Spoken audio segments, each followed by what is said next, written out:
Washington, D.C., and they control Washington, D.C. They control the federal government through these committees. And as long as this thing is a civil rights struggle, you're asking it at a level where your so-called benefactor is actually someone from the worst part of this country. And you can only go forward to the degree that they let you. But when you get involved in a struggle for human rights, it's completely out of the jurisdiction of the United States government. You take it to the United Nations, and then when any problem that is taken to the United Nations, the United States has no say-so on it whatsoever, because in the UN she only has one vote, and in the UN the largest block of votes is the African continent of Africa has the largest block of votes than any continent on this earth, and the continent of Africa coupled with the Asian bloc and the Arab bloc comprises the over 2/3 of the UN forces, and they're the DOS nations. That's the only court that you can go to today and get your own people who look like you on your side, is in the United Nations. And this could have been done 15 years ago. It could have been done 19 years ago. But they tricked us. They got a hold of our leaders and used our leaders to lead us right back to their courts, knowing that they control their courts.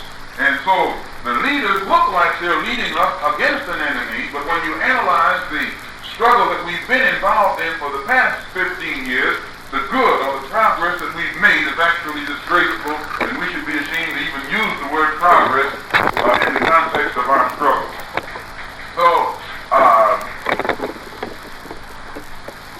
there has been a move on, and I will conclude in a moment, there has been a move on to keep the Negro thinking in this country that he was making strides in the civil rights field, only for the purpose of distracting him and not letting him know that were he to acquaint himself with the structure of the United Nations and the politics of the United Nations, the aim and the purpose of the United Nations, he could lift his problem into that world body, and he'd have the strongest stick in the world that he could use against the racists in Mississippi.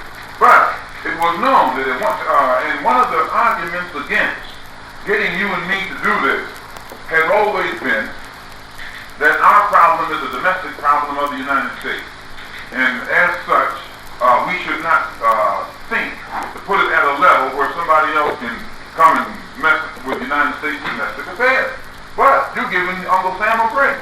Uncle Sam got his hands in the Congo, in Cuba, in South America, in Saigon. Uncle Sam has got his bloody hands in every continent and in everybody else's business on this earth. But at the same time, when it comes to taking forceful action in this country, where our rights are concerned, he's always going to tell you and me, well, these are states' rights. Or he'll make some kind of off-the-wall alibi that's not a bona fide alibi, not because it's an alibi, but to justify his inactivity where your and my rights are concerned. So we were successful, have been successful in first, when we realized that we had to bring this to the United Nations, we knew that we had to get support, we had to get world support, and that the most logical part of the world to look for support is among people who look just like you and me. And so I was fortunate to be able to make a tour of the African continent during the summer. I went to, first in the Middle East and Africa, I went to first to Egypt, then to Arabia, Kuwait, Lebanon, and then to Sudan, Ethiopia, Kenya, Tanganyika, Zanzibar, Nigeria, Ghana, Guinea, Liberia, and Algeria. And then I found, while I was traveling on the African continent, I had already detected it in May, that someone had very shrewdly planted the seed of division on this continent to make the Africans not show genuine concern with our problem, just as they plant seeds in your and my mind so that we won't show concern with the African problem. They're trying to make you and me think that we're separate and the two problems are separate. So that when I went back this time and traveled to those different countries, I was fortunate enough to spend an hour and a half with Nasser in Egypt, which is a North African country, and 3 hours with President Nyerere in Tanganyika, which has now become Tanzania, which is an East African country, and with Prime Minister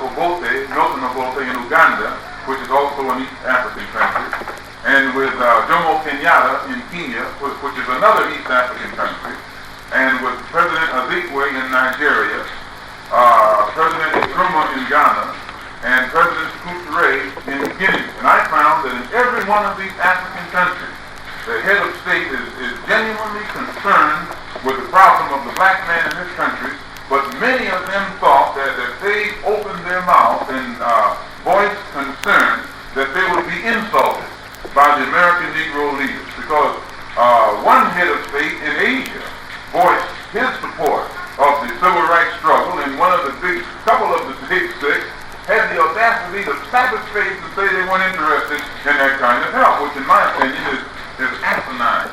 And so that the African leaders only had to be convinced that if they took an open stand at the governmental level and showed interest in the problem of black people in this country, that they wouldn't be rebuffed. And today, you will find in the United Nations, and it's not an accident, that every time the Congo question or anything on the African continent is being debated in the Security Council, they couple it with what's going on or what's happening to you and me in Mississippi and Alabama and these other places.